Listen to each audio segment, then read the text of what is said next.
Page 40, seconds. This is the line at the bottom of the page, dealing with seconds. We're dealing with an interval of a second. I already talked about intervals in the previous video.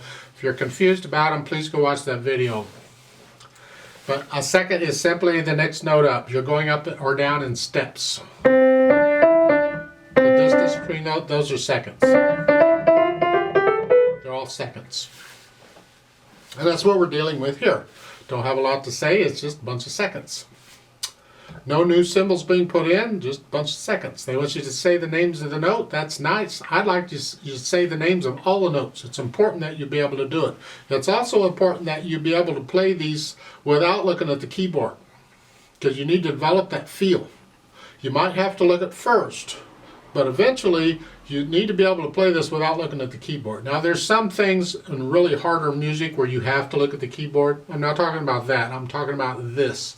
So try and get to the point where you can play these without looking at the keyboard.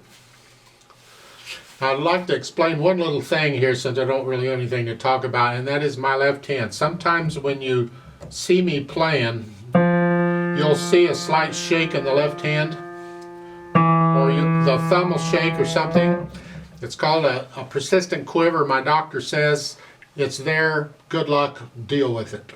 So I shake a little bit in the left hand. I'm not trying to do vibrato or anything. We don't vibrato on a piano. Well, not intentionally.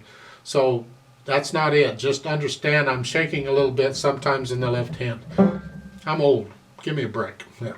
Let's play this together slowly to make sure we got the notes and the rhythms correctly. We need practice in playing as much as we can play, so play everything we can find here at this level. This is good practice.